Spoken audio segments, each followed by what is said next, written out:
découvrir les vidéos de dialogue, souvent passionnés ou controversés ou partisans. D'alphabétisation et que tu leur expliques, je suis pas convaincu que tous vont partager ton point de vue. Donc j'ai comme l'impression qu'on a un certain nombre de lois qui sont votées par l'élite sans que la masse ne soit consultée. Et c'est ça qui, de mon point de vue, c'est ça qui complique un peu les choses.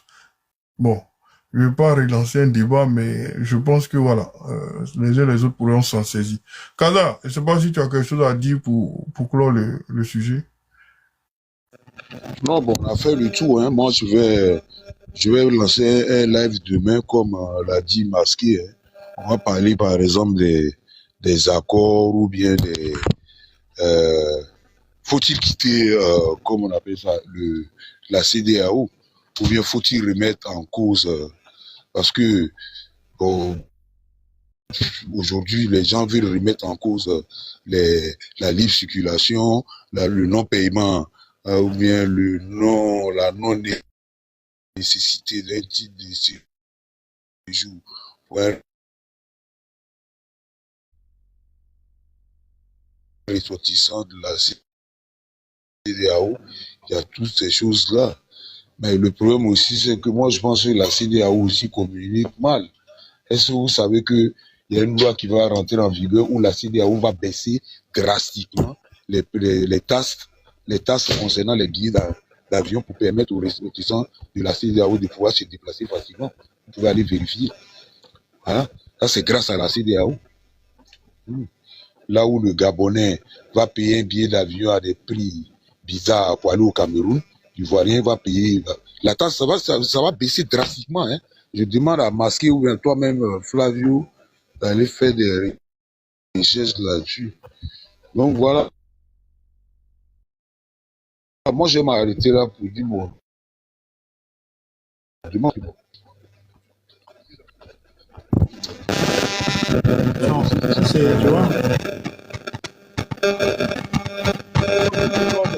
Pas de précision là-dessus.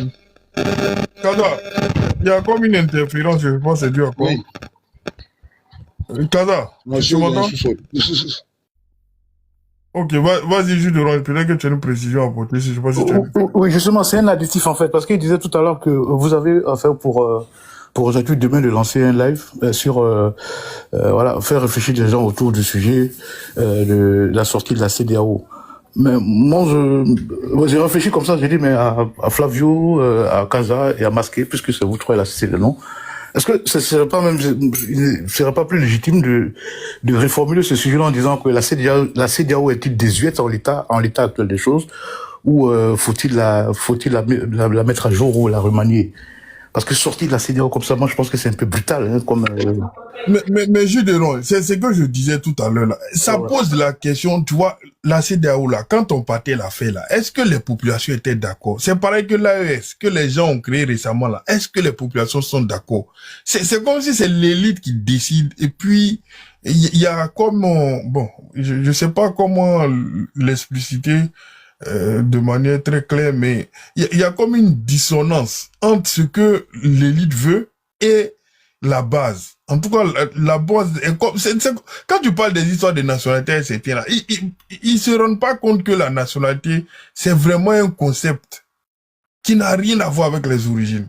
C'est difficile d'expliquer ça. Ça paraît évident, mais c'est pourtant très, très difficile. Quand tu dis à quelqu'un que toi, tu es ivoirien, ton frère, il est né ivoirien, mais il allait se naturaliser français, il a perdu sa nationalité ivoirienne, mais un Libanais qui est né au Liban, qui a grandi au Liban, qui est venu en Côte d'Ivoire, qui a suivi la procédure et qui a acquis la nationalité, a tous les droits en tant que toi ivoirien, mais ton frère n'a plus les droits en tant qu'Ivoirien, mais lui, il a du mal à le comprendre.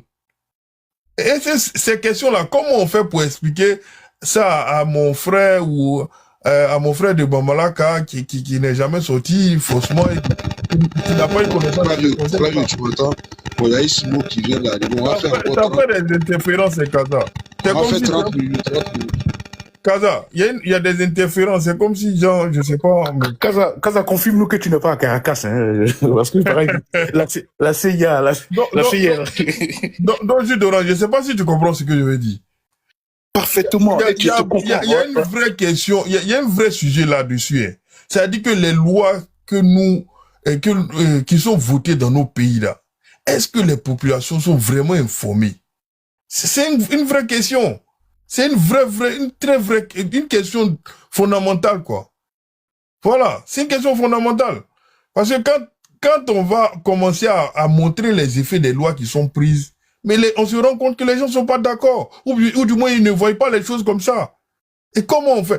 Comme il n'y a jamais de sujet de fond, malheureusement, ces questions-là ne sont jamais débattues. Mais bon, bref. Jules Orange, je ne sais pas si tu veux ajouter quelque chose. Si oui, vas-y. Effectivement, moi, ça fait 2 ou 3 fois, et je sais que tu en parles là, souvent de mémoire. En tout cas, mais c'est vrai, effectivement. Il faut dire, hein, ne nous voilons pas la face, la CEDEAO, franchement, c'est né dans un bureau à partir de 2 ou 3 personnes qui ont dû susciter, qui ont dû mettre l'idée sur la table, et puis après, les trucs sont propagés, quoi. Et je comprends un peu, mais franchement, je pense qu'en Afrique, en général, et précisément en Côte d'Ivoire, parce que nous, nous, on est là, on prend la parole, je pense, justement pour l'intérêt de la Côte d'Ivoire, quoi. Voilà. Je pense pas que tous ceux qui sont là, même si on a des choses un peu, comment on peut contradictoires, je pense pas que tous ceux qui sont là, ils sont là pour le désintérêt de la Côte d'Ivoire. Non, on veut que la Côte d'Ivoire soit plus grande et plus bien. Et cela passe par, justement, Flavio, je comprends ton truc, c'est de la transparence surtout au niveau des prises de position, au niveau comment on appelle, de l'élaboration des lois, et puis au niveau de l'engagement du pays dans tel ou tel domaine, c'est-à-dire soit dans des endroits comme la CEDEAO ou bien dans d'autres endroits, quoi. Il va falloir solliciter de façon transparente toute la représentation nationale. Je suis d'accord avec toi, je ne dis pas que ça se fait pas, mais vraiment il va falloir bosser encore plus, parce qu'effectivement c'est dur pour l'Ivoirien. Il y a des gens de 30 ans, 40 ans, 45 ans, tu leur expliques certaines choses, ils comprennent pas qu'un Libanais est Ivoirien, et qu'un Ivoirien qui est son village est Boudokro, encore une fois je reviens là-dessus, qu'on appelle n'a pas les mêmes droits, entre guillemets, je veux dire entre guillemets, voilà, que lui, quoi. Mais il va falloir expliquer ça aux gens aussi, quoi. Il y a toute une campagne de trucs. Donc je te comprends, franchement, Flavio, je te comprends, mais honnêtement, j'espère que voilà, l'État va vouloir prendre ça en truc, quoi. Mais moi je termine par là. Il y a Ismo. Vraiment. Voilà, Ismo, merci. J'espère que c'est un message pour toi. Comme Ismo vient de nous rejoindre, on va faire encore 30 minutes. Qu'est-ce que vous en pensez? Et puis après, on va pas faire. Ok, il y a pas de problème. Une dernière phrase, mais c'est un message pour toi, justement. En fait, tu as dit, demain, tu veux, en fait, lancer un truc. Vous demandez aux uns aux autres s'il faut quitter la CEDEAO. Ah là là. Et c'est pas si tu me suis. Bon, enfin, on fait ça après. Bon, je fais mon micro. Après, je vais te faire, de toute façon, Flavio va te passer le message. Vas-y.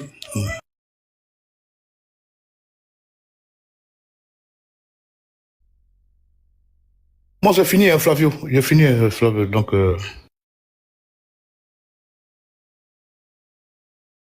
Ismo, tu as entendu Gilles Orange. Vas-y, on t'écoute. Je sais pas ce que tu as dit par rapport à...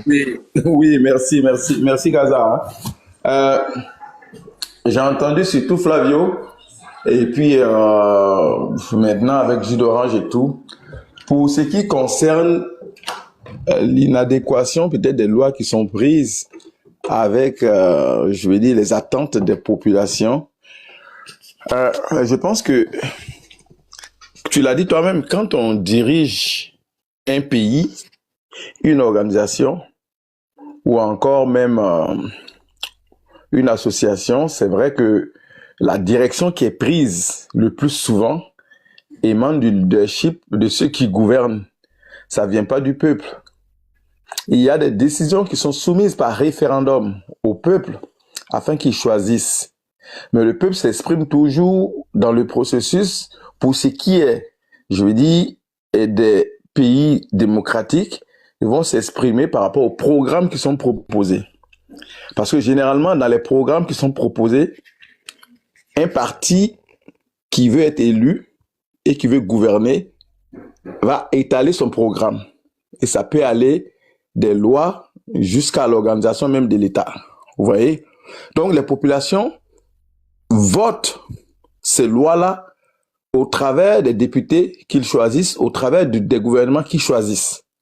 Maintenant, c'est vrai que dans leur application, dans l'application de ces lois-là, il peut y avoir des problématiques. Il peut y avoir, je veux dire, des situations qui vont faire en sorte que le peuple risque de ne pas se reconnaître dedans dans sa majorité, dans l'application. Donc, ça va amener soit le gouvernement qui a été élu sur cette base-là à revoir cette loi-là, à l'ajuster, comme on dit le jargon juridique là, peut-être à la modifier, j'oublie le jargon juridique, mais ou encore à l'annuler tout purement et simplement. Ça peut arriver, tu vois. Donc, on peut pas dire qu'à chaque fois qu'on gouverne, que le peuple doit forcément donner son avis sur telle ou telle loi. Ça ne se fait nulle part. Parce qu'on vote une constitution, et la constitution, on a sa forme qui est là, qui est présentée, qui est expliquée, et les gens vont aller voter pour ça. À 50%, à 70%, à 89%, à 55%. Et la mère de toutes les lois maintenant, dans les détails. Maintenant, dans le fonctionnement, oui, ça arrive qu'on prenne des lois, puis les gens ne se retrouvent pas dedans. Mais on va pas demander à chaque citoyen ou aux citoyens à chaque fois qu'on veut prendre une loi. Ce sont les résultats qui vont émaner de cette loi-là que la population va évaluer au travers des élections. On va dire, OK, le gouvernement a pris plusieurs lois dans sa gouvernance et tout, nanani, nanana, et ces 5 ans sont finis. Et quelle a été l'appréciation, comment le peuple apprécie ça, comment la population apprécie ça, comment le citoyen apprécie ça. Et pour cela, le citoyen est muni d'un bulletin de vote. C'est avec ça qu'il va décider s'il est d'accord ou pas.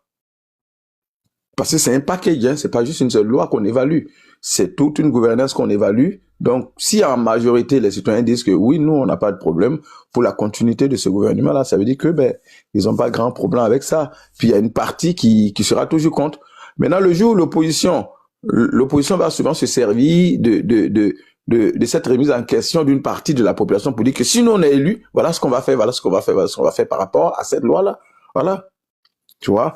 Et maintenant, si c'est suffisant pour faire élire l'opposition, en ce moment, quand ils vont arriver, ça devait être la priorité de leur chantier de gouvernance pour dire qu'on a promis, on va le faire. Mais souvent, les gens, ils promettent, mais ils font pas. Donc, pour moi, c'est juste pour te dire que dans une gouvernance, que ce soit la CEDEAO, que ce soit la Côte d'Ivoire ou le Bénin ou n'importe quelle organisation, les décisions sont toujours menées. Les décisions les plus importantes sont toujours menées par le leadership. Les leaders, ceux qui sont au sommet. C'est toujours comme ça. Voilà. Et vous avez raison, ça peut arriver que ces décisions-là ne répondent pas forcément aux attentes des populations. Oui, ça peut arriver. Voilà. Donc, c'est ce que je voulais dire sur ce dossier-là, en tout cas. Elad, si tu as quelque chose à dire, vas-y. Elad est là? Bon. Elad n'est pas là, apparemment. Kaza, est-ce que tu as quelque chose à rajouter? Kaza n'est pas là non plus. Ok, mais je peux continuer pour dire que pour moi, pour la CEDEAO... J'avais une question même pour te permettre de développer grand frère. Ok, vas-y. Okay. C'est une question pour ma compréhension personnelle, parce que je sais que il y a plusieurs modalités au niveau de la démocratie et parmi les modalités, il y a la démocratie directe, un peu comme le modèle suisse, mais il y a aussi la démocratie représentative qui est peut-être la plus répandue. Et en l'occurrence, en Côte d'Ivoire, on est en mode démocratie représentative. Quand tu dis que le citoyen lambda n'a pas besoin de donner son avis et qu'il sanctionne seulement au niveau en phase électorale, est-ce que tu es en train est-ce que je dois comprendre par là que finalement le modèle de démocratie représentative n'a pas son intérêt, ou plutôt est-ce qu'on est là en face d'une lacune de la pleine application de la démocratie représentative, dans la mesure où le représentant, c'est-à-dire le député, ne viendrait pas expliquer la loi qui est censée être votée pour appliquer le programme? C'est là ma question. Non, mais quand je n'ai pas dit qu'on n'a pas besoin de consulter le peuple.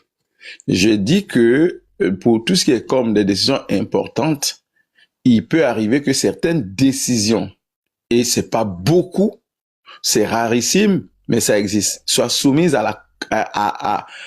au référendum. Tout comme la constitution qui régit le fonctionnement du pays est soumise au référendum.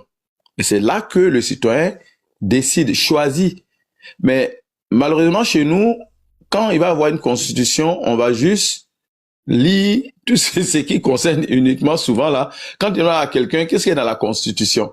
Et les gens sont focus uniquement sur ce qui régit l'élection du président de la République, en gros. Tu dois un Ivoirien, c'est quoi la constitution? Il va te dire, un président doit être ci, doit être ça, mais il y a beaucoup de choses dans la constitution.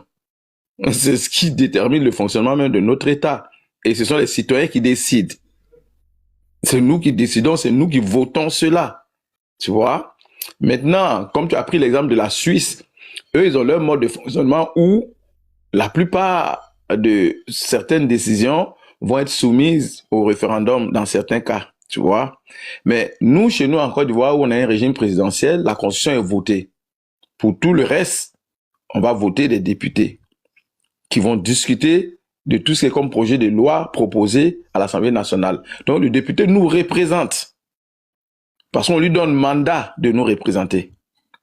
Et le travail qu'il fait pour nous, c'est nous qui allons l'évaluer au moment venu. On va estimer qu'il a bien fait son travail pour nous à l'Assemblée nationale ou il a mal fait en prolongeant son mandat ou bien en choisissant quelqu'un d'autre.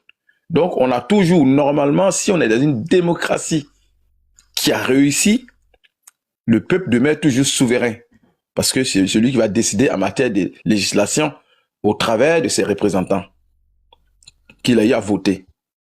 Je ne sais pas si tu comprends ce que je veux dire. Même lorsque le projet de loi émane du président de la République, les députés se prononcent là-dessus, au nom du peuple, parce qu'ils représentent le peuple. Tu vois?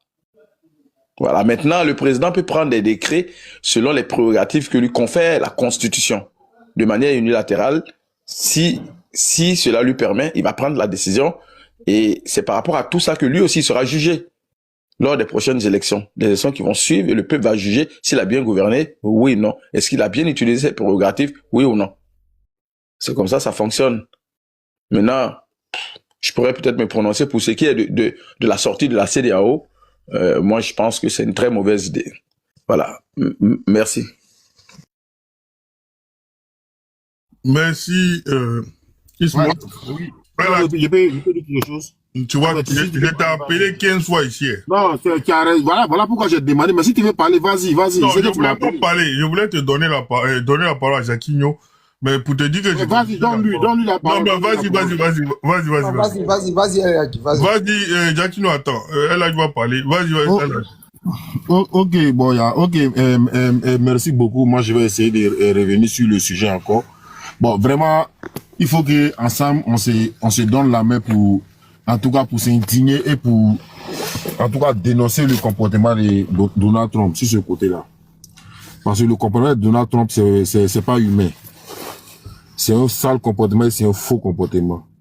Parce que je ne sais pas, c'est pas pour quel droit, ou bien pour qui il se prend, se permet de se lever unilatéralement, sans consulter quoi que ce soit, laisser son pays aller, d'abord infiltrer le service de renseignement d'un pays, infiltrer les proches d'un président et se lever un jeu. Puis il est fier et il est content pour dire j'ai suivi toute l'action en direct.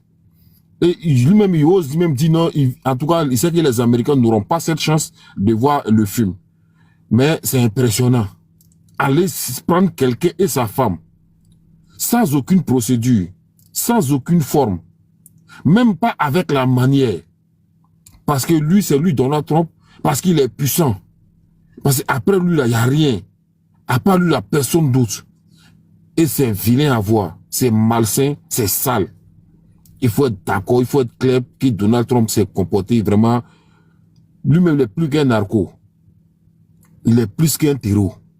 Et ce qu'il a fait là, c'est déplorable. Eh là, doucement, il ne faut pas venir nous chercher ici aussi. Et ce qu'il a fait, c'est déplorable. Avec des prétextes qui n'ont rien, à toi qui ne reposent sur rien. C'est vilain. Parce que pourquoi je le dis aujourd'hui, on dit la Côte d'Ivoire est sur, soi-disant, une liste grise des GAFI. Les mêmes États-Unis se lèvent aujourd'hui, se permettent de dire que non, il y a Hezbollah en Côte d'Ivoire. Les mêmes trouvent aussi qu'il y a blanchiment d'argent en Côte d'Ivoire. Parce que c'est les mêmes prétextes qu'il a trouvé hein, pour aller prendre le président de Venezuela. Hein. C'est les mêmes prétextes. Donc, ce qui veut dire que demain, s'il n'aime pas la tête de celui qui est au pouvoir en Côte d'Ivoire, parce que c'est les mêmes prétextes, il peut se lever avec ces arguments bidons-là, se permettre aujourd'hui d'aller prendre sur le président qui est en Côte d'Ivoire, parce que pour lui, il y a Hezbollah en Côte d'Ivoire, il y a blanchiment d'argent, il y a telle chose. Et les Africains sont d'accord pour ça. Les Ivoiriens sont d'accord qu'ils applaudissent ce tas de banditisme-là. Et moi, je vais jamais être d'accord pour ça, et je vais toujours créer mon ras-le-bol sur ce côté. Je ne sais pas, Donald Trump pour qui il se prend, s'il pense qu'il est le centre des autres pays, c'est lui qui nourrit les autres pays. Mais non, moi, je ne suis pas d'accord avec son comportement. Si le peuple du Venezuela se lève contre son président, ça c'est le problème du peuple vénézuélien. Dans les pays, il y a une armée. Dans les pays là, il y a une constitution qui est là. Que dit la loi? Personne ne l'a envoyé. Personne. Personne n'a envoyé Donald Trump à venir se comporter comme ça. Il s'est comporté comme lui veut. Tant qu'il veut, ce qu'il veut, il se permet. Mais autour de lui là, mais s'il va que lui, Donald Trump, il se lève aujourd'hui pour dire il veut mettre une clôture entre lui et puis Mexique. Mais c'est que c'est grave. Quand un pays décide de mettre une clôture entre lui et puis son voisin, mais c'est que c'est grave. Mais dans ce pays-là, il y a un président. Il y a un président dans ce pays. Est-ce que ce qui se passe aujourd'hui, est-ce que ce qui se passe aujourd'hui dans ce pays-là, lui, Trump, avec ce qu'il lui fait, pourquoi il ne se permet pas d'aller faire ce qu'il allait faire au Venezuela dans ce pays-là? Pourquoi il ne se permet pas? Là, c'est son voisin proche, à côté de lui. Il a même, dans sa campagne, même, il a même parlé de ça. Mais pourquoi il ne fait pas ça là-bas? Et c'est chez les autres, il se permet d'aller faire ça. Oui, parce que l'homme qui est là-bas, là, va jamais accepter ces genre de choses-là. Ou le peuple mexicain ne veut pas accepter ça. Et c'est au Venezuela, tellement que ça l'arrange, il se lève, il fait ce qu'il veut. Sincèrement, moi, je ne suis pas d'accord avec son comportement là. Je ne suis jamais d'accord avec ça. C'est vrai, ma voix n'est rien dans ce qui se passe, mais au moins là, je vais dire ce que je pense. Et je vais dire ce que je veux. Parce qu'il ne peut pas se permettre de traiter les présidents des autres pays comme lui veut. Comme si les gens sont en tout cas, je sais pas quoi. C'est lui qui décide de qu'est-ce qu'il veut faire avec le pays des autres. Et c'est pas normal. Tu ne peux pas te lever sans consulter les Nations Unies. Sans consulter personne. Et puis se lever pour faire ce que tu veux. Même le Sénat dans ton pays. Personne n'a informé. Et tu fais ce que tu veux dans un pays. C'est chose même qui est vilaine. Tu prends la personne. Et tu envoyer chez toi pour venir le juger dans ton pays. Alors que dans vous, eux-mêmes les lois, un Américain ne peut pas être jugé hors des États-Unis. Attends, je me mute là. Je vais essayer de gérer plus vite.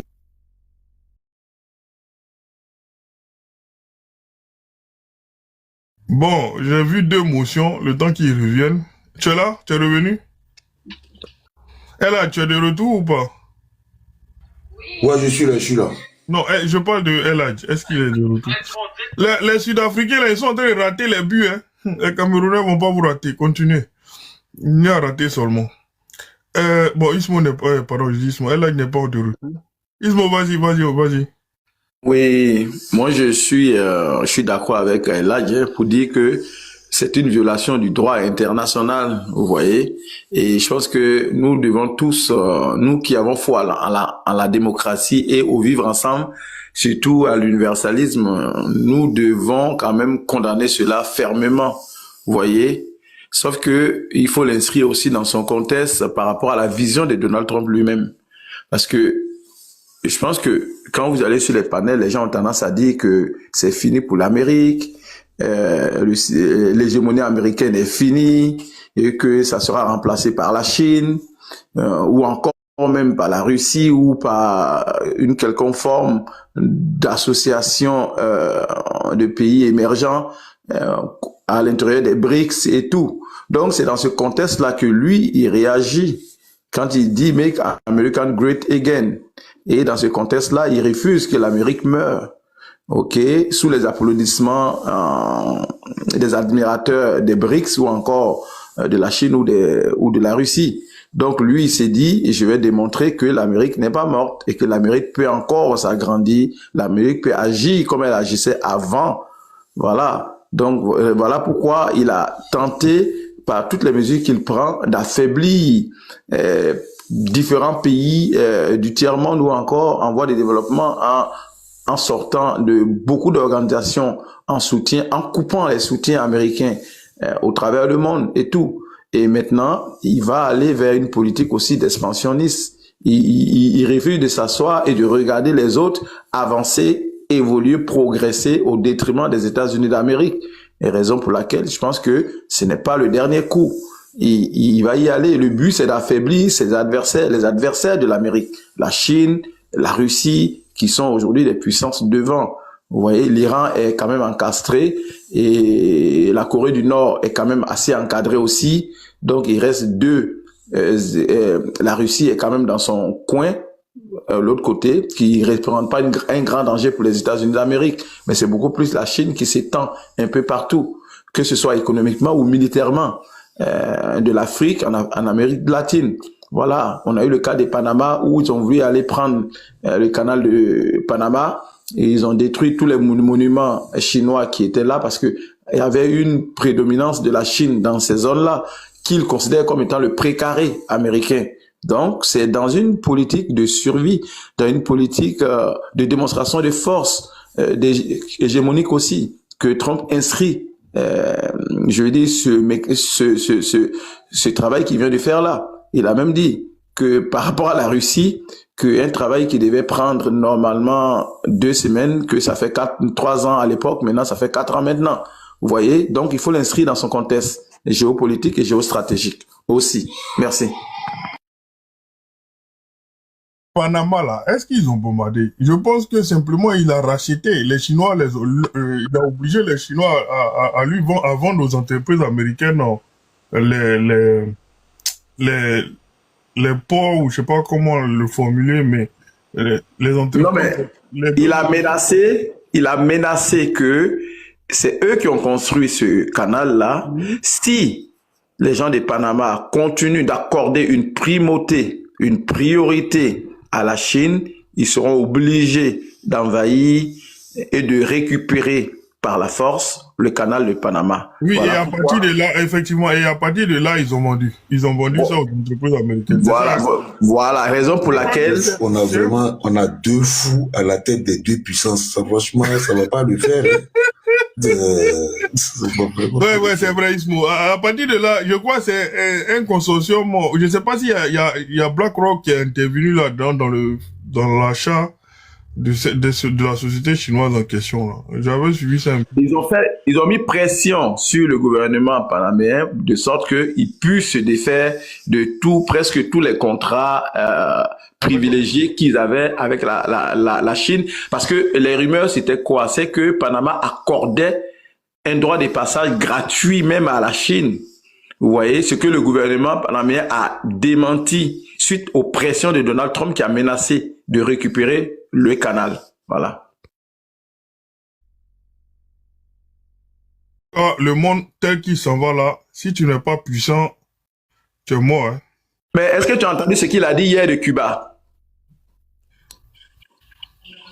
Il a dit que si lui, il habitait à la Havane et il faisait partie des dirigeants de la Havane et qu'il s'en inquiéterait un peu.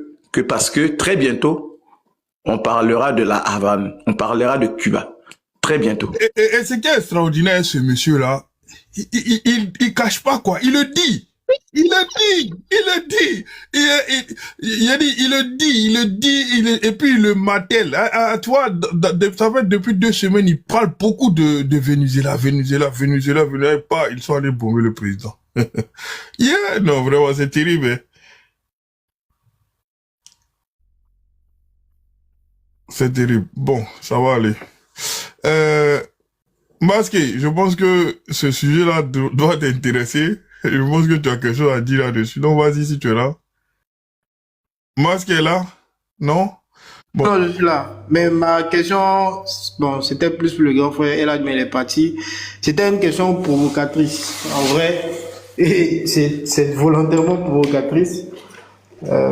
Si j'allais lui demander quelle était son opinion alors sur les frappes françaises en 2011 sur la résidence de Laurent Gbagbo à l'époque. Quelle était son opinion là-dessus? Est-ce qu'il condamnait avec la même fermeté? Je peux te donner Il son te dira que c'est eux qui ont enlevé Gbagbo et que c'est pas la France. Non, c'est pas ce qu'il a dit. Quelqu'un lui a posé cette question ce matin. Ah, il a répondu quoi? Il a dit que en 2011, il était pour, mais avec du recul, aujourd'hui là, si c'est à refaire, il ne sera pas. Oh, ça c'est une rhétorique. Okay. Mais c'est sa question, sa réponse. Oui, mais c'est une rhétorique pas très honnête quand même. La chose est faite, tu me dis, avec le recul. Dans tous les cas, celle de 2011, c'était encadré par le droit international. Voilà, on peut ne pas être d'accord, mais au moins il y avait une base légale.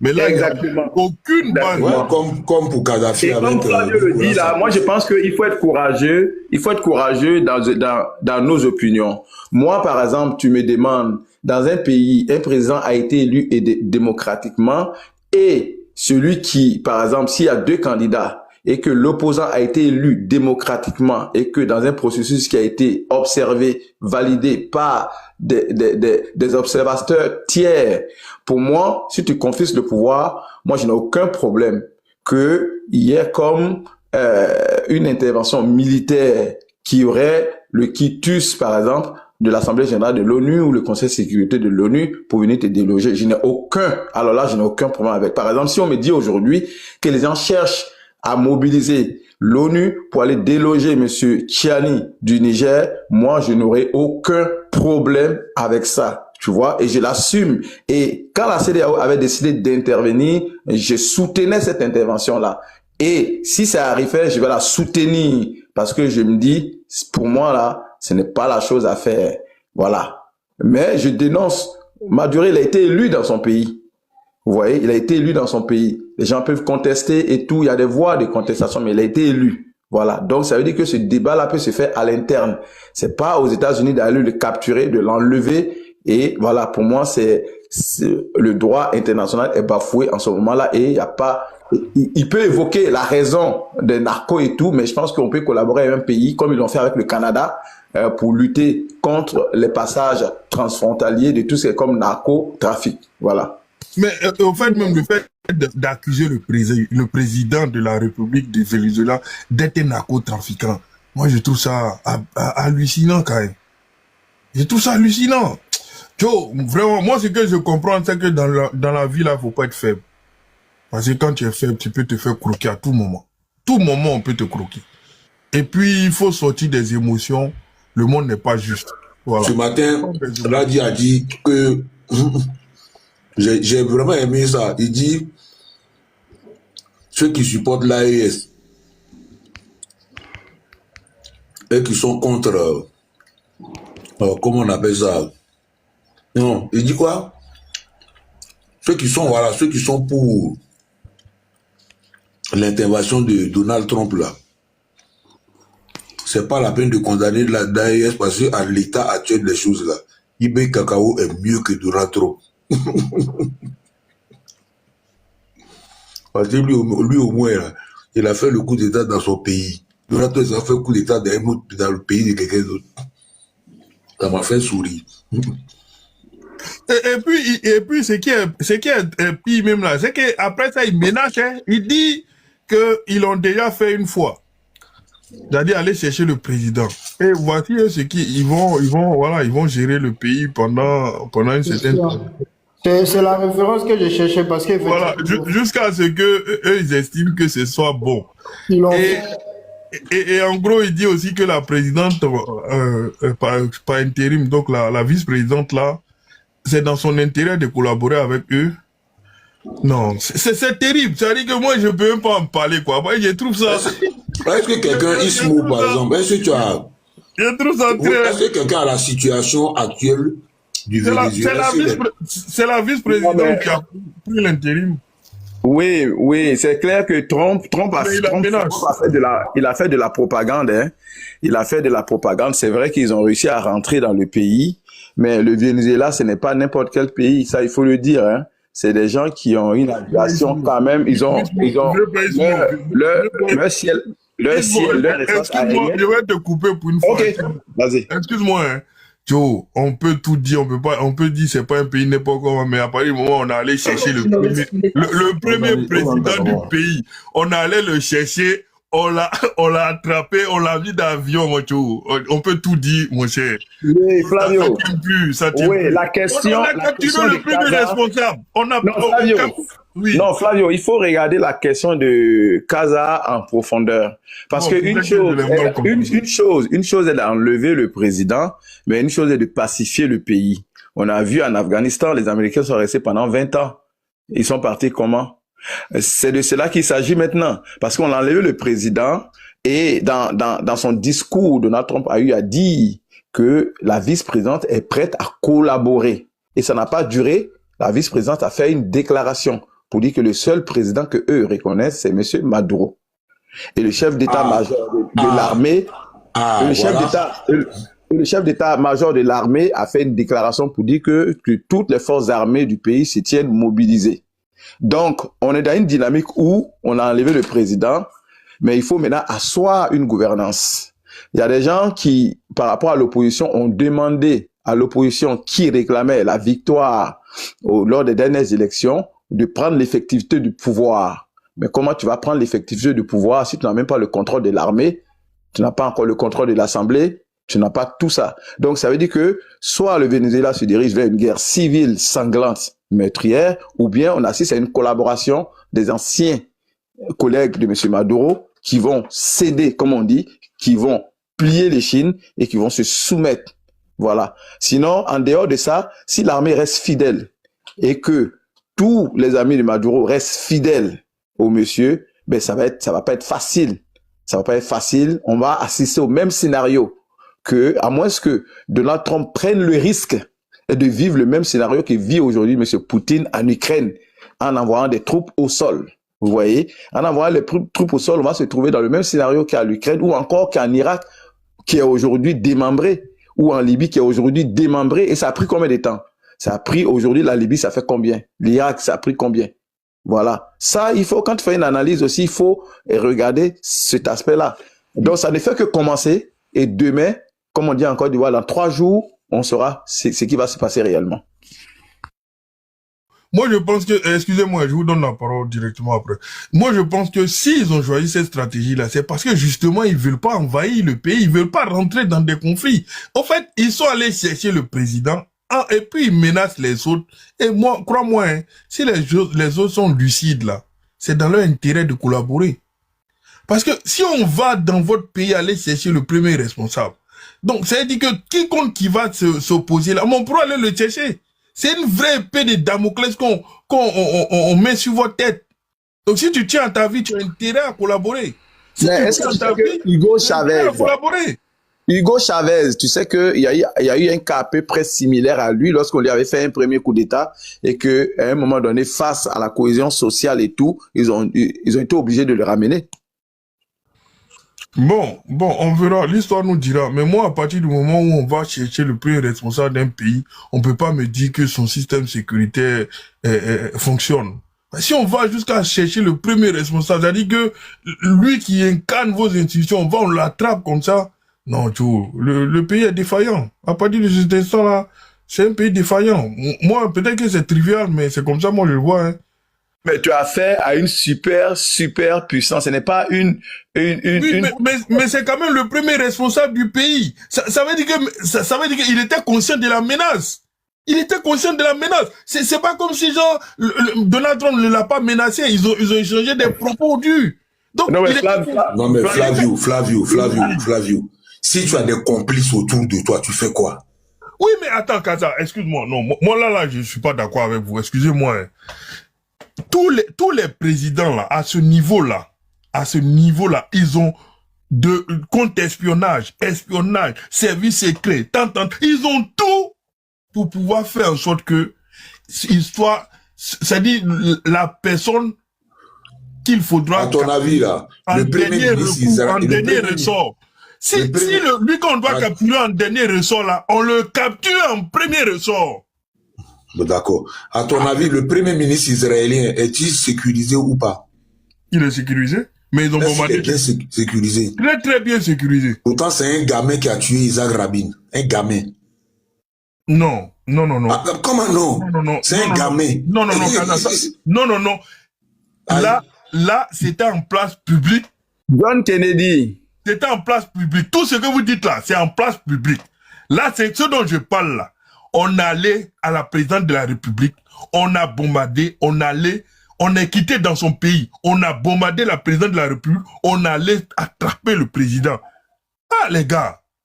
Non, je suis d'accord avec toi. Les services secrets vénézuéliens n'ont pas fonctionné. La garde républicaine n'a pas fait son travail. Non, mais les gars, il y a une défaillance à tous les niveaux. Je suis d'accord avec toi, Flavio. Moi, je suis d'accord avec toi pour dire que quand on regarde de manière intrinsèque, c'est vrai que c'est une défaillance sécuritaire et que tout ce qui est comme chef de renseignement, tout ça, il devrait démissionner. Tout ce qui est comme service, chef d'état-major, tout ça, au niveau de la sécurisation du président, ils devraient tous démissionner. Je suis d'accord avec toi.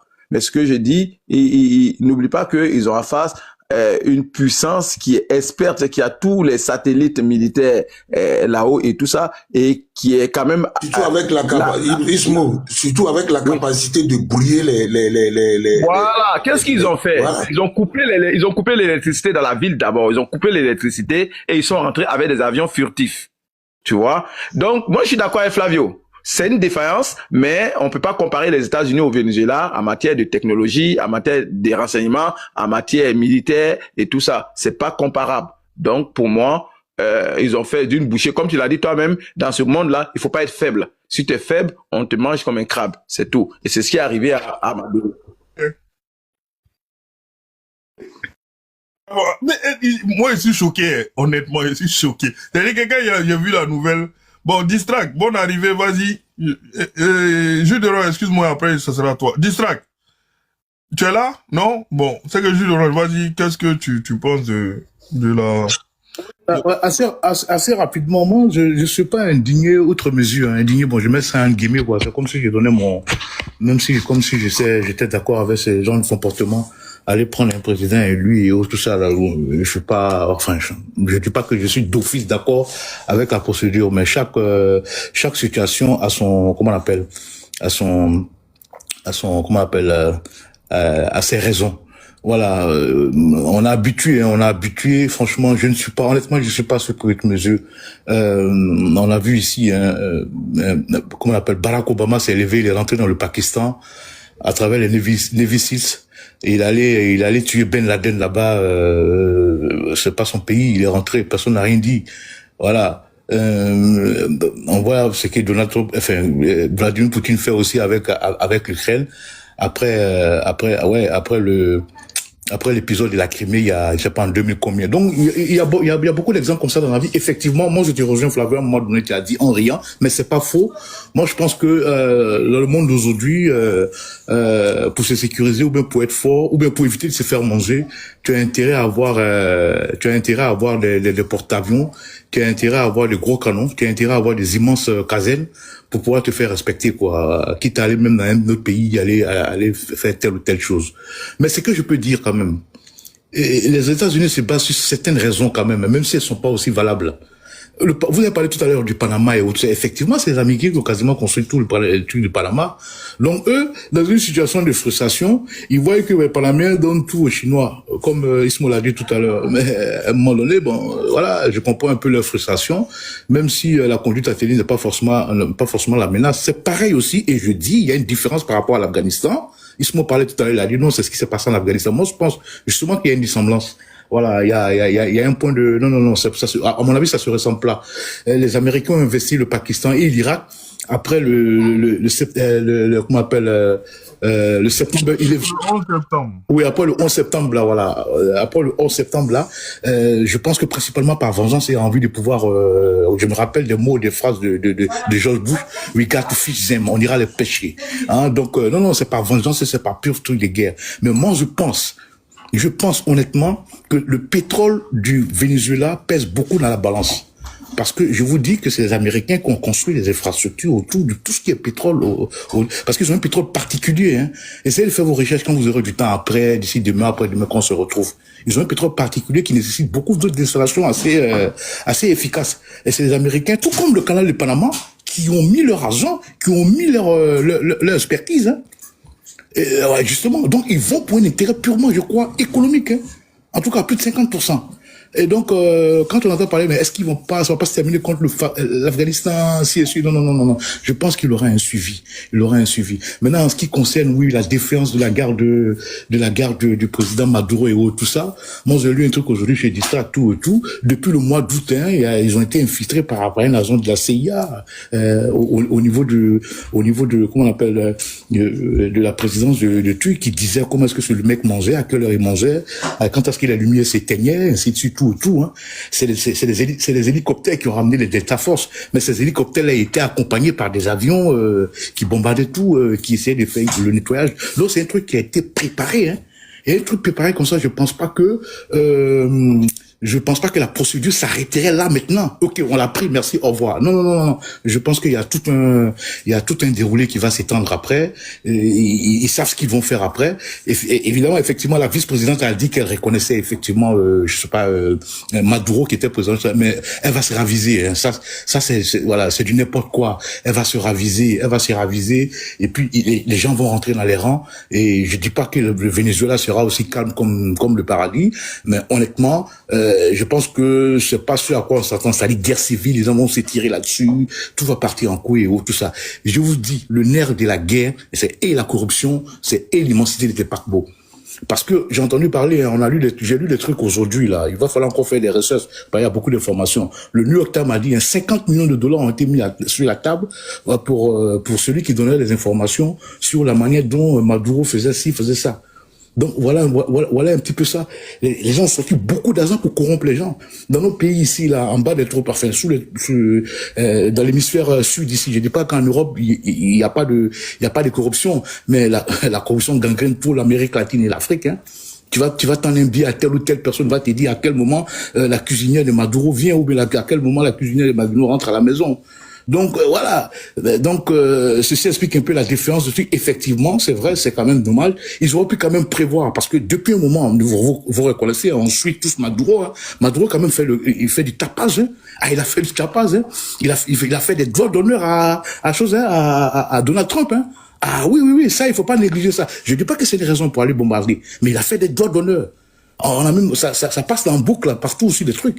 Il a même dit, quand est-ce qu'il viendra, celui-là? Quand est-ce qu'il viendra? Et il a fait des doigts d'honneur. Et il rigole, tu vois, un peu. Pendant ce temps, Joe, ton service de sécurité, ton renseignement, il dit, ouais, qu'est-ce qu'ils font? Il devait quand même prévoir que, effectivement, les Américains, l'une des armes pour pouvoir les infiltrer, c'est la corruption. Vraiment passer vraiment au crible, au peigne fin, ceux qui vous entourent, ceux qui vous font à manger, ceux qui teignent la lumière, ceux qui rentrent les voitures au garage, je sais pas quoi dire. Donc oui, effectivement, il y a une petite défaillance, ou peut-être que je ne sais pas, mais en tout cas, je ne suis pas outre mesure franchement étonné, et je suis sûr que ça sera pas le dernier événement du genre dans l'histoire du monde. Parce que je vous dis encore une fois, Abbottabad, c'est au Pakistan. Ils sont allés prendre Ben Laden là-bas, même s'ils sont dit c'est lui ils sont entrés dans un pays. Voilà. Vous voyez ce qui se passe aujourd'hui en Ukraine. Après la Crimée et ainsi de suite. Il y a plusieurs autres exemples, donc j'en oublie tout. Donc je ne suis pas, je pense que ça va continuer. Et contrairement, quelqu'un a dit tout à l'heure, par rapport à la Côte d'Ivoire, et je chute par là, par rapport à la Côte d'Ivoire, je me rappelle, je sais pas, la résolution de 1975 ou 1974, même si ça a été chipoté assez rapidement par David Cameron et Nicolas Sarkozy, au moins il y avait quand même une base légale sur laquelle les gens essaient ils justifient un peu leur donc je chute par là.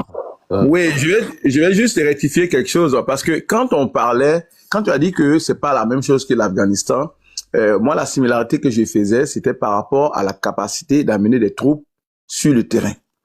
Vous voyez, les Américains c'était le même objectif si on s'en tient aux déclarations de Donald Trump qui a dit après la capture de Maduro que les États-Unis géreraient le Venezuela jusqu'à temps que le processus démocratique suive son bon cours, comme ce qu'ils ont tenté de faire en Afghanistan, c'est-à-dire amener un pays sur la voie de la démocratie, avant de se rendre compte par la suite que ça ne marchait pas, non seulement face à la guérilla des talibans, mais face aussi à la corruption que tu as dit très clairement, parce que avec ceux-mêmes qui y travaillaient, ces derniers travaillaient avec les talibans.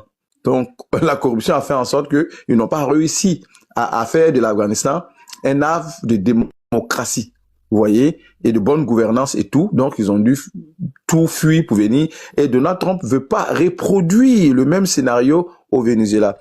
Parce qu'il a dit très clairement qu'ils vont gérer. Sauf que quand tu regardes Rubio qui est sorti après Donald Trump pour dire que non, que ce que le président essaie de dire, c'est pas qu'on va s'immiscer dans les affaires du Venezuela, c'est pas qu'on va gouverner le Venezuela, mais on va mettre la pression, on va maintenir l'embargo qu'on avait déjà, et on va resserrer cet embargo-là pour mettre pression sur les gouvernements, sur le gouvernement actuel, de façon à qu'ils puissent mieux gérer les ressources pétrolières, afin que les populations puissent en profiter mieux, et que, afin aussi qu'ils puissent choisir la voie de la démocratie véritable telle que perçue par les États-Unis. Voilà ce qu'il a dit. Donc, ce n'est pas de leur intention, visiblement, d'aller sur le terrain, parce qu'ils savent que ça serait exactement comme ce que Poutine fait en Ukraine, ou encore ce qu'ils ont tenté de faire en Afghanistan, et ça a été un échec. Voilà, c'est ce que je veux dire. Le Cameroun mène 1-0 à titre d'information. Non, c'est checké. Checker actuellement, ils sont en train de checker. C'est bon, c'est validé. Moi, bon, ok, bref. Ok, on a compris. Distract, tu es à nous ou pas? Distract, tu es là? Non? Oui, non, ok, il n'est pas là. Donc, Masqué, je sais pas si tu as déjà intervenu là-dessus. Masqué est là? Non plus. Bon, Ismo, ça que vas-y. Oui, ouais, donc tu vois que à l'époque, lorsqu'on faisait les débats concernant, et je pense que c'est Gilles Orange qui a dit ici que Maduro a fait le doigt d'honneur, il a même fait des vidéos où il dansait pour narguer les Américains, venez, abat les impérialistes, abat ceci, abat cela. Donc quand moi j'étais dans les débats avec les partisans de l'AES, qui, comme je les qualifie toujours, hein, qui sont dans la propagande, dans les slogans et dans le folklore. On est prêt à une guerre d'intensité. On est prêt à affronter les impérialistes. On est ceci, on est ce qu'on leur dit, calmez-vous, calmez-vous. Et je leur disais comme ça à la blague. J'ai dit, ça prendrait juste un rafale français pour déstabiliser vos 3 pays en moins de 24 heures. Vous voyez? Et qu'il peut venir vous chercher même en moins de 30 minutes, ils vont vous récupérer et puis ils vont partir chez eux. Mais c'est une réalité, vous voyez, parce que la fanfaronnade là, c'est bien beau, surtout quand tu es faible, parce que tu sais que il y a aucun intérêt pour les Américains pour l'instant de venir. Et là où ils ont leurs intérêts, ils l'ont démontré très clairement. Et comme vous le savez, ce qui est arrivé à un moment donné au début de la guerre en Ukraine, quand Biden était là, les gens avaient évoqué l'idée. Ils avaient évoqué très clairement, un général avait évoqué l'idée très clairement de faire exactement ce qu'ils ont fait à Maduro, à Vladimir Poutine. De faire exactement la même chose à Vladimir Poutine. Et ils ont dit, ils en ont la capacité, ils en ont la possibilité, ils en ont le moyen de le faire. Vous voyez? Il a évoqué ça très clairement. Vous voyez? Donc ça veut dire que, en dehors de l'arme nucléaire, ben, si ils ont cette possibilité-là s'ils veulent vraiment le faire, ils peuvent le faire même avec Poutine aujourd'hui. Parce qu'ils ont des avions furtifs qui rentrent dans ton pays. Ils ont des avions furtifs qui rentrent dans ton pays. Et c'est quand ils sont partis que tu sais qu'ils sont rentrés. Et quand ils ont fini de faire ce qu'ils ont à faire, tu sais que ils sont passés par là. Trop tard. Donc, c'est pas des petits pays comme les pays sahéliens là, qui se nourrissent de propagande et tout, qui vont crier. Moi, je dis, calmez-vous. Gérez vos pays, sans provoquer trop les gens. Parce que si vous les provoquez trop là, ça va donner ce que ça donne, comme au Venezuela. Et puis le risque aujourd'hui, moi je dis, vu que c'est un précédent, le risque, aujourd'hui, le Bénin et le Niger, c'est bloqué, totalement bloqué. Et c'est une problématique majeure. Et l'uranium français, qui a été exploité par Orano, est confisqué aujourd'hui par le Niger. Vous voyez? Et la France n'a jamais reconnu, elle continue de qualifier M. Tchiani et son groupe armé comme étant une bande armée au pouvoir. Donc, ce précédent-là, Ça peut ouvrir la voie à une intervention des forces spéciales françaises, doubler des forces spéciales américaines au Niger. Et c'est une possibilité. Je dirais même une possibilité à près de 65-70%. Donc pour moi, ce sont des possibilités aujourd'hui dans ce monde où nous sommes aujourd'hui là. Donc il faut faire attention. Il faut juste faire attention. Il faut nouer des partenariats avec des gens fiables. Parce qu'on a tous remarqué que tous ceux qui ont serré la main de Poutine, ben aujourd'hui, on prend le Syrien, on va prendre l'Iran qui a été copieusement bombardé par les Américains sans que les Chinois ni les Russes lèvent la main. Et voilà, on a un Venezuela qui est parti signer partenariat stratégique, militaire, tout ça avec la Russie. On vient de l'enlever comme un pauvre voleur de concombres. Vous voyez? Et ça, c'est vraiment terrible. Et ça met encore une problématique, la problématique des BRICS. Qu'est-ce que les BRICS en réalité? Quel est leur poids réel? Quel est leur poids réel aujourd'hui? Tu vois, les BRICS aujourd'hui servent à quoi? Je m'arrête là.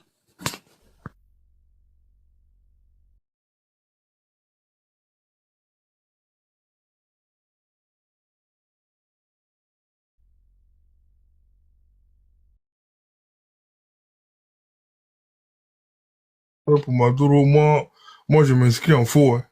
Ok, mais je te pose la question. La Russie, c'est un pays nucléaire. Oui,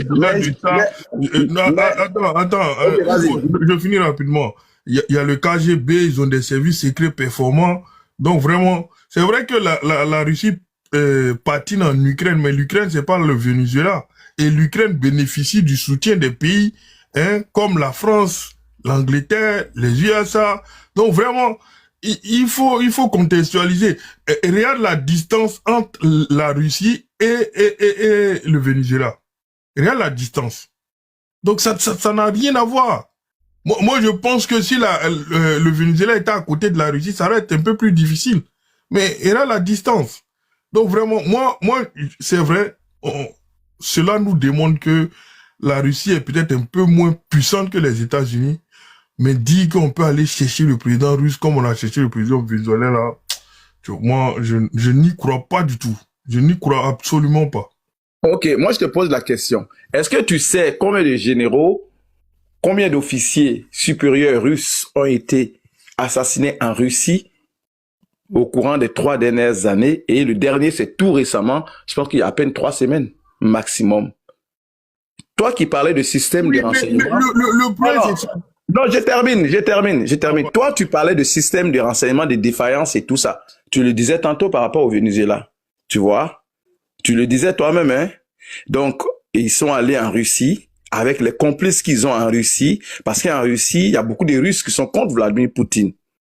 Vous voyez? Donc, il y a un système qui est déjà en place, qui travaille. Tout ce que les Ukrainiens ont fait en Russie, si le système de renseignement était aussi efficace, les Ukrainiens n'auront jamais pu le faire. Tu vois? Donc, c'est pour dire que la Russie ne déclencherait pas une guerre nucléaire contre un pays juste parce qu'on a enlevé Poutine. Ça, tu peux l'oublier. Une guerre nucléaire signifierait la fin de l'humanité, certainement. Tu comprends? Donc, ils feront jamais ça. Tu vois? Donc, s'ils sont capables d'aller tuer des officiers supérieurs, des généraux sur le terrain en Russie, ça veut dire qu'ils sont capables de bien localiser M. Poutine et en faire pareil. Je reste perplexe. Au fait, le problème des Ukrainiens, c'est ce que j'ai dit là. Les Ukrainiens sont pas seuls. Ils sont défendus par les Américains, les Français, les Anglais, les Allemands. Donc, ils sont pas seuls. Des fois, quand tu entends les Ukrainiens, on a comme l'impression que c'est la petite Ukraine tout seul qui est en train de se débattre. Non, c'est pas vrai. Voilà, c'est pas vrai. Je reste convaincu que les services... Oui, mais Flavio, tu dis ce que j'ai dit. Moi, j'ai dit que... Les services secrets de tous ces États-là sont présents en Ukraine. Les renseignements américains aident les Ukrainiens. Donc la Russie ne combat pas que l'Ukraine, le petit État Ukraine. Non, elle combat quasiment l'OTAN. Oui, mais personne n'a dit ça, Flavio. Donc vraiment, non. Tu sais, quand on nous dit que non... les États-Unis sont allés chercher Maduro facilement, c'est ce que Vladimir Poutine n'a pas fait.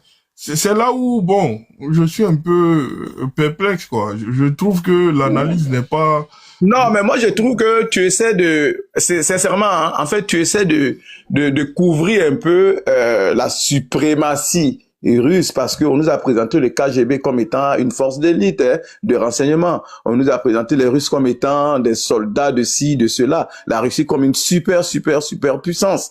Donc, on n'a pas à dire qu'ils combattent avec les Américains, les Chinois, les Européens et tout ça. La Russie aussi a ses alliés. La Corée du Nord, l'Iran, avec la Chine et tout, qui continue de lui fournir de la main-d'œuvre en dessous, même aussi du matériel et tout. Donc la Russie non plus n'est pas seule. La Russie a ses alliés. On a des Africains qui vont combattre pour la Russie. On a des Camerounais, on a des Togolais, on a des Maliens, on a tout ce beau monde-là qui vont combattre là-bas aussi. Donc la Russie n'est pas toute seule dans cette guerre-là aussi. Maintenant, on parle de l'efficacité du système de renseignement qui fait en sorte que les Ukrainiens sont capables d'aller sur le terrain russe, abattre, éliminer des officiers supérieurs russes sur leur propre terrain, chez eux.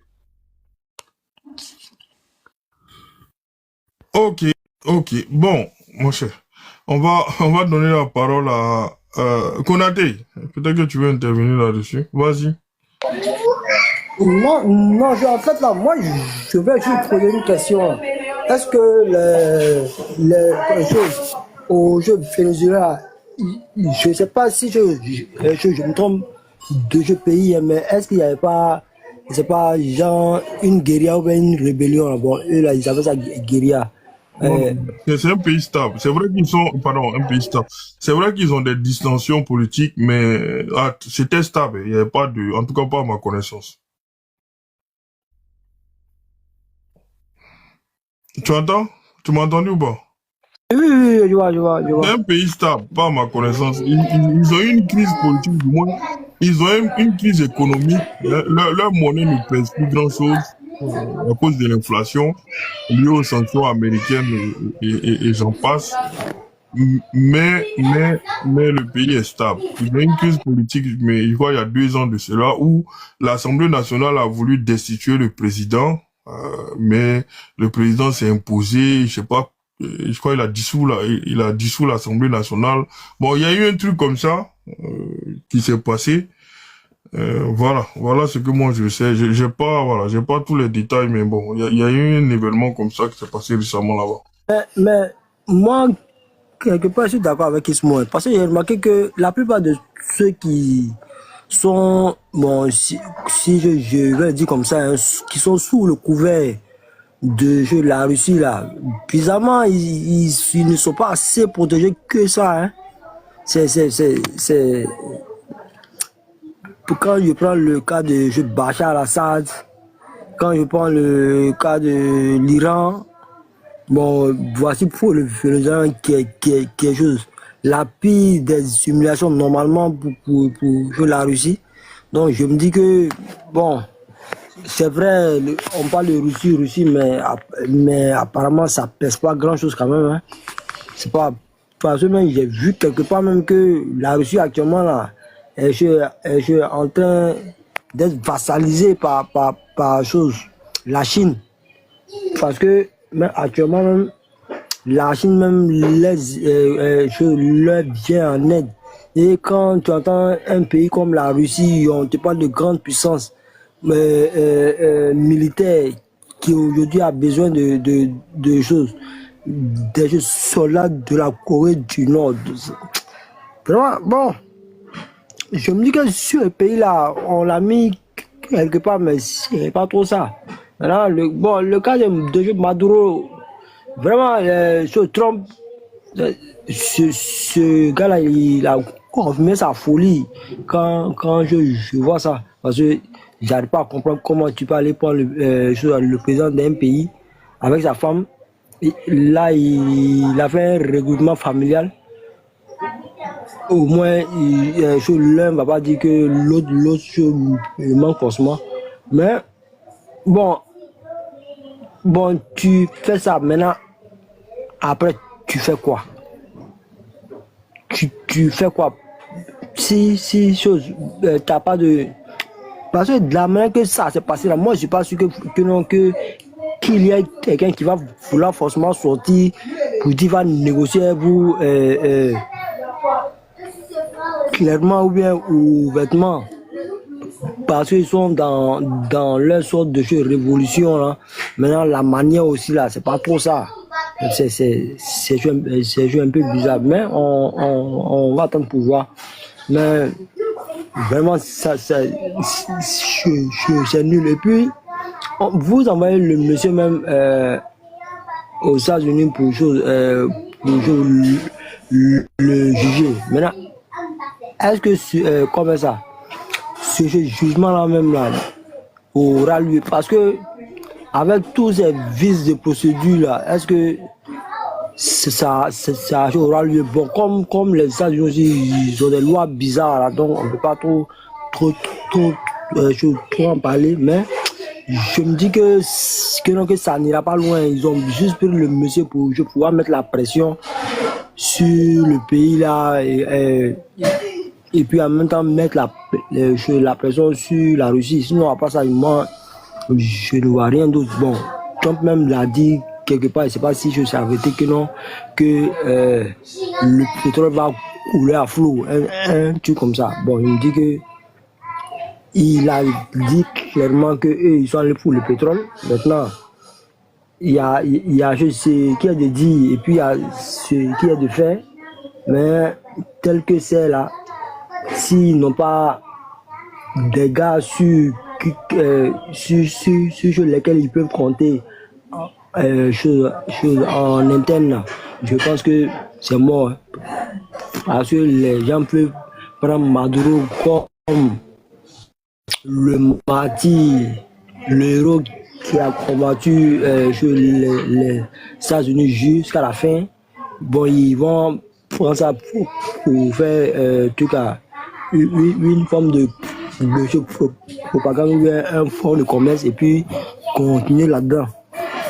C'est-à-dire, ils vont tout continuer dans leur truc. Je ne sais pas, un général va venir prendre le pouvoir et puis rester là encore.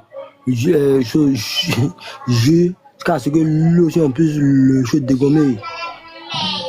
Bon, wait and see, on va voir là. Tout ça là, c'est un peu bizarre là. Bon, on va attendre pour voir.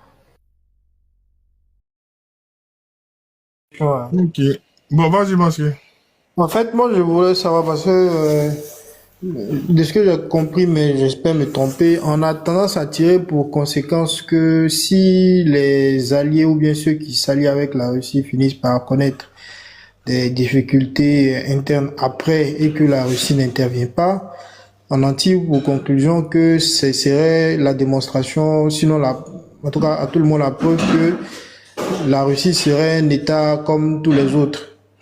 Et moi, c'est là où je me pose la question de savoir, puisque ces gens de puissance les raisonnent en termes de doctrine, est-ce que dans la doctrine de la politique étrangère russe, il est validé le principe, on va dire ouvertement interventionniste, un peu comme les États-Unis le font, avec beaucoup d'exemples qu'on peut citer, notamment au mépris, peu importe le cas, du droit souvent international. Est-ce que la Russie est configurée de cette manière-là aussi? Peut-être je peux me tromper, mais je crois que c'est pas vraiment le cas.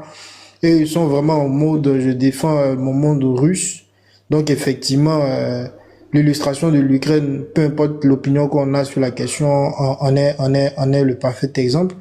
Et puis les quelques rares fois où ils ont intervenu en dehors de leur monde russe, notamment en Syrie en 2015, c'était à la demande de Bachar al-Assad, mais aussi parce qu'il y avait, je crois qu'ils avaient une base navale, si je me trompe pas, en tout cas ils avaient un intérêt, soit une base militaire ou un truc comme ça dans la région, pour le défendre. Mais autrement, dans d'autres contrées où l'intérêt, notamment économique, militaire, n'est pas présent, même si vous êtes en partenariat avec eux, la Russie s'en fout un peu, hein, j'ai envie de dire. C'est pas du tout son problème, ce qui peut se passer là-bas, quoi. L'effet papillon n'est pas présent dans ce genre de séquences, de ce genre de configuration-là. Donc, ça, c'était mon opinion. Et puis, les États-Unis, ils ont quand même, Trump, il n'est que il y a un grand frère sur le panel qui avait pris l'exemple d'Obama, mais c'est un peu dans la tradition des présidents américains d'avoir cette volonté de défendre leur sphère d'influence, surtout l'Amérique, le continent américain de façon générale, et ils se gênent pas du tout à monter ce type d'opération. On a Panama en 89, si je ne me trompe pas, qui illustre ce que je dis là. Donc c'était ça la question que je voulais soumettre pour savoir, est-ce que dans la doctrine étrangère russe, ils ont validé le principe selon lequel ils sont ouvertement interventionnistes à la même nature que les Américains? Mais moi, j'ai compris ta question, hein, mais il faut comprendre une chose que par rapport à la doctrine, comme tu as dit, par rapport aux Américains ou par rapport aux Occidentaux, mais entre les deux blocs, il y a la seule différence, ce sont les capacités. La Russie n'a pas la capacité d'intervenir de la même façon que les Occidentaux, en général, peuvent intervenir. Les États-Unis ont combien de bases militaires au travers le monde? Ils ont combien de bases navales au travers le monde? Juste pour le Venezuela, les avions ont décollé de 20 bases. Donc, ça leur donne une mobilité accrue et une efficacité sans pareil. Ce que la Russie ne peut pas se permettre. Elle n'en a pas la capacité de faire, et raison pour laquelle ces interventions sont limitées. Et même, la Russie a intervenu en Syrie, elle a intervenu en Irak, en Libye, elle a encore des gens là-bas, mais sauf que ce sont les capacités. Elle cherche maintenant à s'étendre en ayant un port, une base navale au Soudan, une base navale au Togo, pour pouvoir se donner cette flexibilité-là au niveau des interventions. Sinon, pour l'instant, elle n'en a pas la capacité. C'est pas que c'est pas sa doctrine, mais elle n'en a pas la capacité.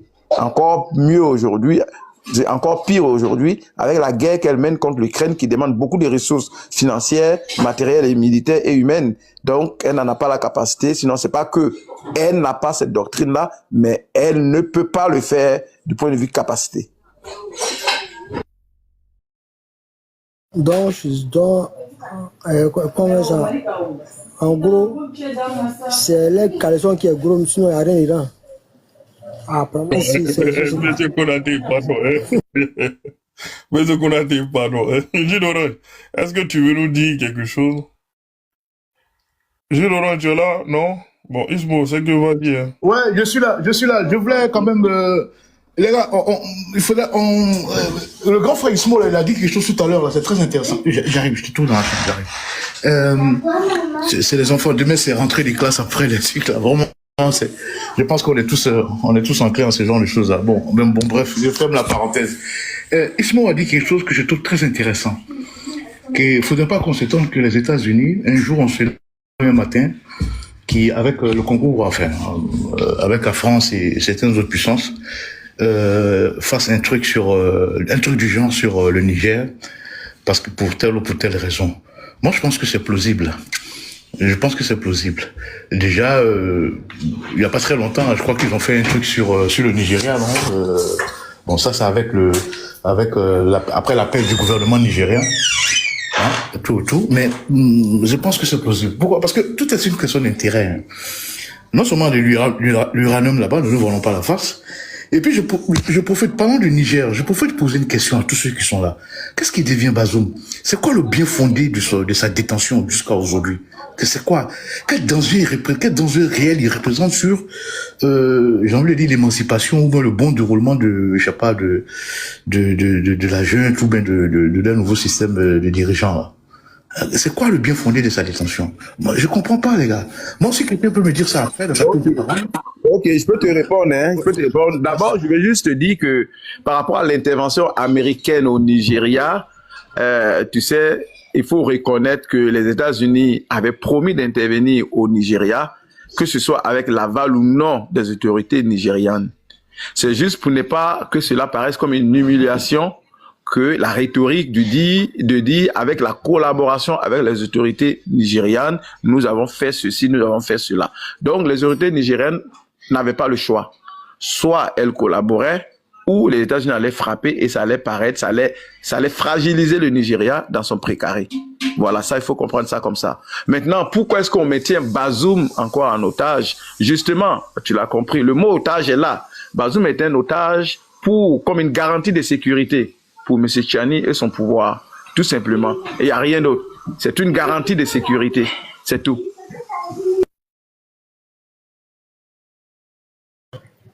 Vraiment, le Niger, là, si on les bombarde, je ne vais pas verser de serait-ce qu'une lame, parce que je trouve ça inadmissible que on empêche un président élu de pouvoir exercer son pouvoir. On peut tout dire, mais à partir du moment où il a été élu, laissez-le exercer son pouvoir.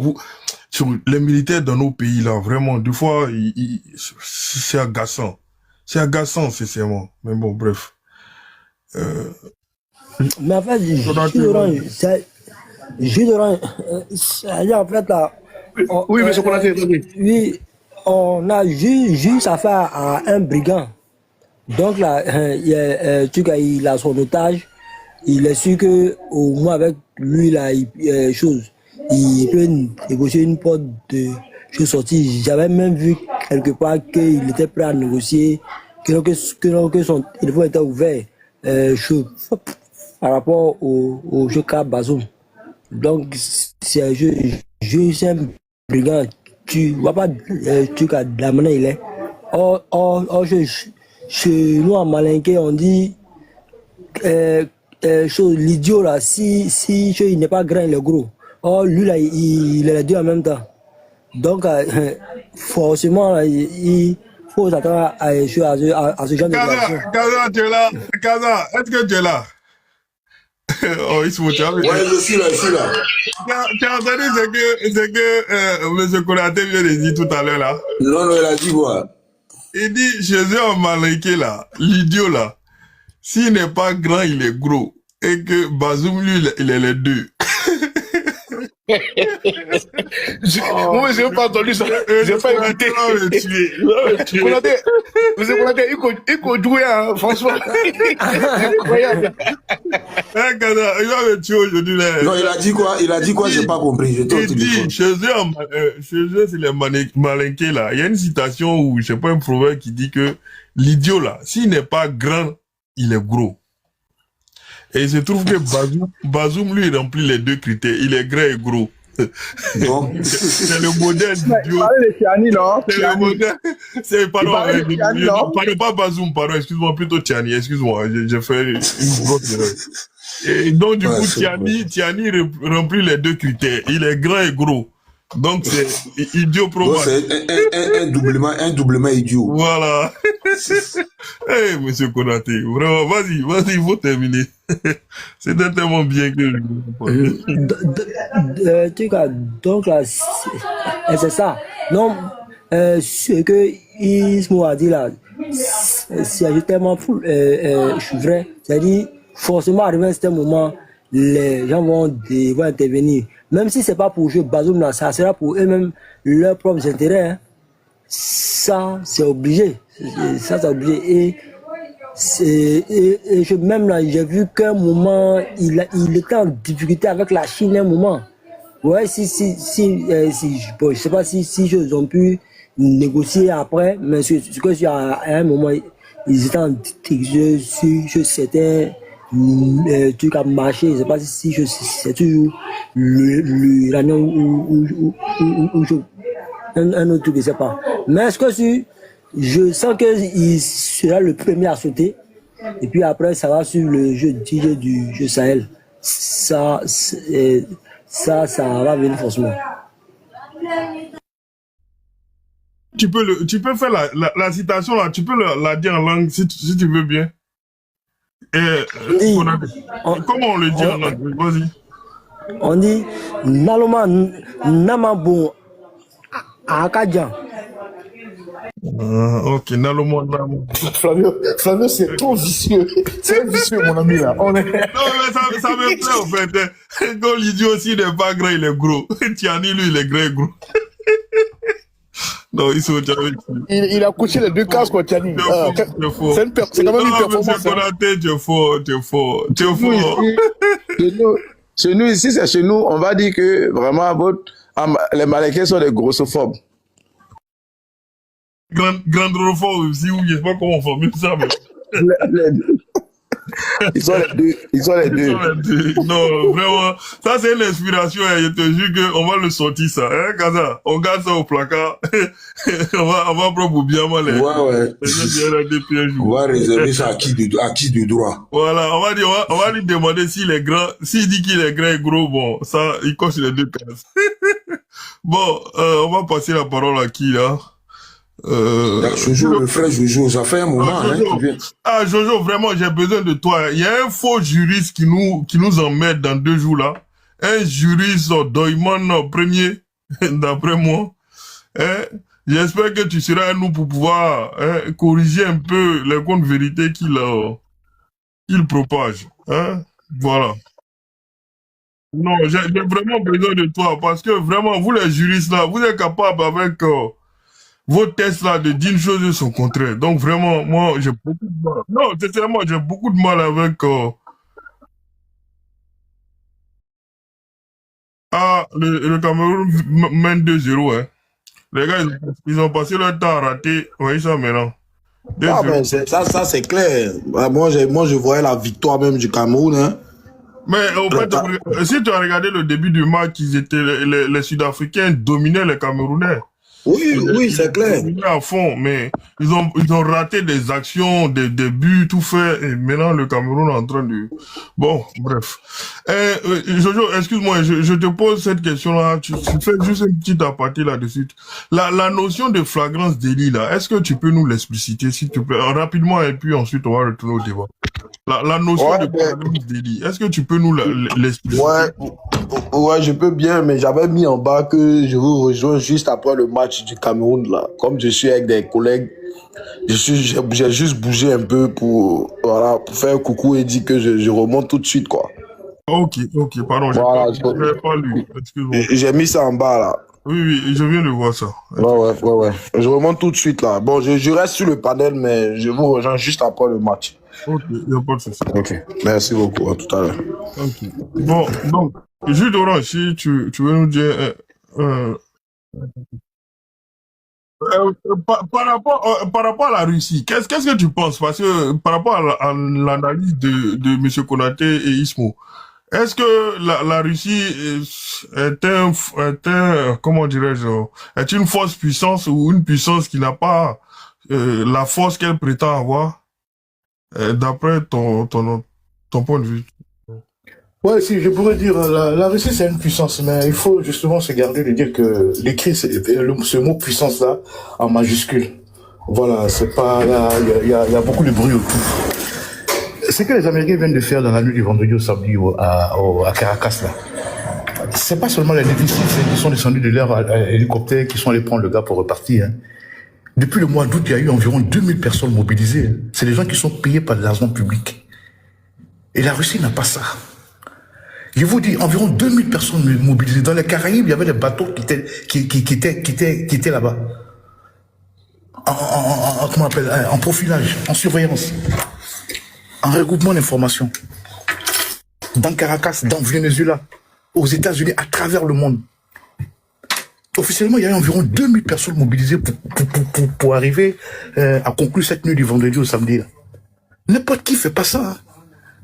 N'importe qui, la Russie peut pas... C'est un exemple, hein, parmi tant d'autres, je dis quoi. Voilà une performance. Les États-Unis, c'est une vraie puissance qu'on peut écrire en majuscule. Puissance. La seule chose qui fait le hic dans cette histoire de Russie, c'est parce qu'ils ont le bouton nucléaire.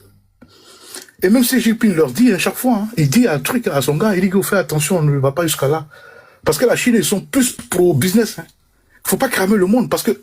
Attends... Cette histoire de souvent Medvedev ou comment on appelle, et puis du Medvedev, Lavrov, le gars, les affaires étrangères là de la Russie, ou bien certains propagandistes là chez les Russes, quand ils commencent à parler de l'Europe, s'ils veulent détruire Paris en 10 secondes, ils veulent détruire Londres en 15 secondes, hein, c'est cela tout et tout. Mais sauf que quand ils vont appuyer sur le bouton nucléaire, mais chose aussi vont appuyer sur son Macron aussi va appuyer sur son bouton nucléaire et il n'aura plus de monde après. C'est ça justement le chantage. Sinon, moi je reviens, effectivement, tu avais posé une question à Ismo, je sais pas qui lui avait posé une question, effectivement. Moi je pense que les Américains ont le moyen d'aller prendre Poutine. Ils ont le moyen. Oui, ils ont ces moyens-là. Mais la seule chose qui fait franchement le truc, c'est ça, c'est ce bouton nucléaire-là. Il faudrait pas qu'à un moment donné ça échappe. J'aimerais quand même répondre aussi à une question. Il y a quelqu'un qui parlait à un moment pour dire qu'effectivement, Maduro, si ça pouvait mal se passer. Non, car actuellement il est à New York, tout. Je crois qu'il a une position de Brooklyn, là. Et que, si ça se passe mal, je sais pas si j'ai bien entendu ce que les gens ont dit. Mais une opération de ce genre, c'est des professionnels, hein. Quand les Américains allaient à Caracas, quand ils allaient prendre ce monsieur-là, mais il y avait deux possibilités. Soit il s'y rend, mais s'il ne veut pas se rendre, mais ils allaient l'abattre. C'est pas moi qui le dis, je suis en train de reprendre les mots de Donald Trump. Hein. Donald Trump a dit clairement, hier, je suis encore en train d'être déchargé. Et donc, c'est pour ça que je suis à l'enveille, là. Oui, si se rendait pas, ça, voilà, ils allaient lui donner la mort. Et puis on allait passer à autre chose. C'est pas ce qui est déjà arrivé dans le monde. C'est dur à dire, hein, mais c'est ça, quoi. Donc, oui, ils ont pensé à cette éventualité-là. Donc, le mec s'est rendu avec sa femme, et puis, bon, voilà, quoi. Donc, oui, effectivement, pour répondre à ta question, je pense que la Russie, certes, c'est une puissance, mais honnêtement, il faut pas aller au-delà, quoi. Bon, point, c'est tout. Point, c'est tout. Franchement, il n'y a pas de match entre la Russie et puis tout. Cette opération qui vient de conclure, j'ai dit pas moins de 2000 personnes. J'ai dit 2000. CIA, FBI, DEA, tout le monde mobilisé autour de ça. En sourdine. En sourdine pour pouvoir gérer tout ça. Hein, les Russes sont pas capables de mener une action pareille. Impossible, ils peuvent pas. Eux, c'est la fougue, eux, c'est la déflagration. Et tout à l'heure, tu as dit effectivement que l'Ukraine, effectivement, on parle trop de l'Ukraine, ça c'est Flavio, et que ils sont aidés par l'Europe, un peu. Oui, ils sont aidés, mais encore faut-il utiliser ces aides-là. Toutes les incursions de l'Ukraine au niveau de Moscou, autour de Moscou, ou bien dans certaines villes, à travers des drones, à travers des attentats, explosions de voitures, tueries de personnes importantes, tout et tout là. Et ça vient d'où ces informations? C'est les États-Unis. Et ils ont les yeux jusque dans les toilettes de Poutine. Mais sauf que justement, ils sont encore, voilà, voilà, réticents parce que, voilà, il faut pas faire des choses qui vont créer une situation, hein, qui pourrait échapper à tout le monde. Sinon, franchement, j'ai dit, s'ils n'avaient pas le bouton nucléaire, moi, je pense que cette histoire s'était bouclée depuis longtemps. Honnêtement, hein, honnêtement. Maintenant, quand je dis tout ça, je ne sais pas si j'ai raison de le penser. Honnêtement, depuis maintenant, je pense à cela. Les BRICS, quelqu'un parlait des BRICS tout à l'heure. Franchement, je suis inquiet. Enfin, c'est quand même interpellant le silence de tous les BRICS, c'est-à-dire la Chine, la Russie, même l'Iran. Je sais qu'actuellement, c'est un peu trop chaud là-bas en Iran avec ces histoires de trucs là. L'Afrique du Sud, même le Brésil, qui est le plus grand pays, enfin le plus grand territoire de l'Afrique de l'Amérique latine. Je crois qu'ils font frontière avec quasiment tous les pays sauf 2 ou 3. Il n'y en a pas un qui a levé le petit doigt pour soit donner son, pour manifester son accord, son désaccord par rapport à ce truc-là. Est-ce qu'il n'y aura pas une forme de deal? Franchement, je sais pas. Entre les États-Unis et la Russie, en ce qui concerne le Venezuela, et puis après, maintenant, bon, dans 2-3 semaines, on va se rendre compte que bon, voilà, il y en a un autre qui va laisser servir quelque part d'autre. Je sais pas si j'ai le droit de penser comme ça, mais honnêtement, le silence des BRICS, moi, vraiment, ça me dérange. Ils font beaucoup de tapage à travers leur regroupement. Il n'y a pas longtemps, ils se sont retrouvés, oui, il y a quelques mois ou quelques années, ils se sont retrouvés en Afrique du Sud. Ils font des tapages, parfois ils font des doigts d'honneur aux impérialistes, avec à la tête les États-Unis. Mais ce qui vient de se passer là, c'est quand même flagrant pour quand même essayer d'au moins dire un discours, quoi. Mais non. Xi Jinping, rien. Poutine, rien. Au Brésil, zéro. Afrique du Sud, ceux qui se jouent les gaules à montagne de l'Afrique, là, rien. Personne ne dit rien. Donc, bon, Ismo, moi je dis ça comme ça, moi je sais pas ce que vous en pensez. Je pense qu'il répondait à la question de Flavio. Moi je pense effectivement que la Russie, c'est que le bouton nucléaire, à part ça, rien d'autre.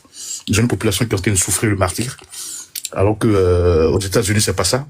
Et que une opération de ce genre, je suis curieux de voir la Russie mettre en place une opération de ce genre. C'est pas évident, c'est vraiment pas évident. Il n'y a pas moins de 2000 personnes. Allez aux informations. Ils ont mobilisé tout pour faire donner le sens de réussir. Et je pense qu'ils ont réussi parce qu'il n'y a pas eu mort d'homme et que le mec est bien arrivé à... Encore, il y a eu des morts d'hommes. Hein. Partage ton opinion en commentaire.